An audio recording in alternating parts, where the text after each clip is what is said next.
वक्त एक बड़ी खबर से जो आईआरजीसी के हवाले से आ रहे हैं। आईआरजीसी ने कई तस्वीरों के साथ साथ एक जानकारी साझा की है जिसमें कहा गया है कि उन्होंने जो पिछले कई दिनों में जो की मिलिट्री एसेट्स और फैसिलिटीज को टारगेट किया है उनकी तस्वीरें आईआरजीसी से साझा की गई है। आईआरजीसी ने कहा है कि देखिए, हमने मिडिल ईस्ट में अमेरिका के इन बड़े बेसिस के ऊपर, इजराइल के इन बेसिस के ऊपर हमने अटैक किया है और उसके तस्वीरें, पहले और बाद की दोनों तस्वीरें साझा करते हुए बताया गया है कि कैसे नुकसान पहुंचा है अमेरिका को।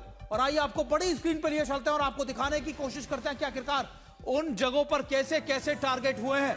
सबसे पहले तस्वीर अगर आप देखें, destruction of coalition forces assembly point in Kuwait, Kuwait का दिखाया गया है। सबसे पहले अगर आप देखें, ये वो मिलिट्री इंस्टॉलेशंस थी जो दिखाई गई। फिर बहरीन की तस्वीर आपको दिखा रहे हैं कि बहरीन में पहले कैसा था और उसके बाद कैसा हुआ, और इसको क्लोजअप में दिखाया गया। ये देखिए यहां पर, और फिर ये टारगेट है यहां पर जो इसको टारगेट किया गया है। इसके अलावा तीसरी तस्वीर आपको फिर दिखाएं, कुवैत की तस्वीर दिखा रहे हैं। बाबियान आइलैंड की तस्वीर है, यहां पर अमेरिका की के बेसेस हैं और उसके बाद यानी अटैक के बाद यहां पर क्या तस्वीर हुई, कई जगहों पर डिस्ट्रक्शंस नजर आ रही है। बड़ी आप अगर आप रिलैक्स करके इस पिक्चर को देखेंगे तो आपको नजर आएगा कई कॉम्प्लेक्स जो हैं वो बर्बाद कर दिए गए हैं। और ये ईरान की तरफ से दावा किया जा रहा है क्योंकि ईरान ने भी कई जगहों पर बैलिस्टिक मिसाइलों के साथ साथ ड्रोन से अटैक किया था और कुवैत की तस्वीरें हमने आपको दिखाई। इसके अलावा कई जगहों की तस्वीरें लगातार ईरान की तरफ से साझा की गई है। ईरान ने कहा है, आईआरजीसी की तरफ से दावा किया गया है कि उन्होंने कुवैत हो, बहरीन हो, कई जगहों पर अमेरिका को और इजराइल को भारी नुकसान पहुंचा है। देखिए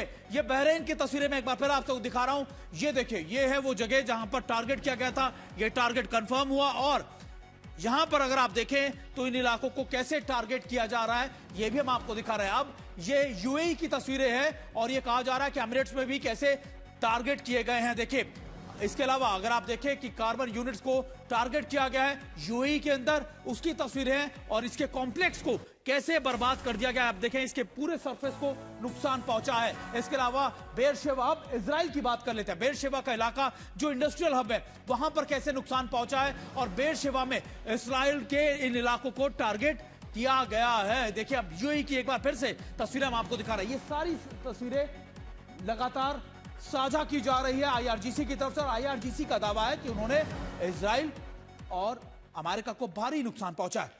अब ईरान और अमेरिका के बीच जुबानी जंग और ज्यादा तेज हो गई है। एक दूसरे को पत्थर युग यानी स्टोन एज में भेजने के मुहावरे डाले जा रहे हैं, भेजे जा रहे हैं। और राष्ट्रपति ट्रंप की धमकी के जवाब में ईरान की सेना ने जो वीडियो जारी किया है वो न केवल एक सैन्य चेतावनी है बल्कि एक गहरा मनोवैज्ञानिक प्रहार भी है। अमेरिकी राष्ट्रपति डोनाल्ड ट्रंप की स्टोन एज वाली धमकी पर ईरान ने अब तक का सबसे बड़ा पलटवार किया। ईरान की सेना और आईआरजीसी ने एक साझा वीडियो जारी कर चेतावनी दी है कि अगर ईरान की जमीन पर पैर रखे तो हमलावरों को वजूद ही मिटा दिया जाएगा।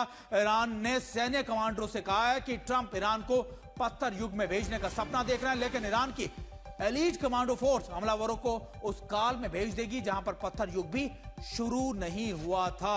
यह वीडियो ऐसे समय पर आया जब अमेरिका 82वीं एयरबॉर्न डिवीजन को कहा जा रहा है कि पैराट्रूपर्स को भेजा जा रहा है और ईरान ने साफ कर दिया है कि हम तुम्हारा इंतजाम कर रहे हैं, करीब आओ, यानी कम क्लोजर। और ये वार पलटवार यानी जबानी जंग भी एक दूसरे पर जारी है। अमेरिका की तरफ से स्टोन एज में भेजने की बात की जाती है, वहीं ईरान कहता है कि उससे भी पीछे आपको भेज दिया जाएगा।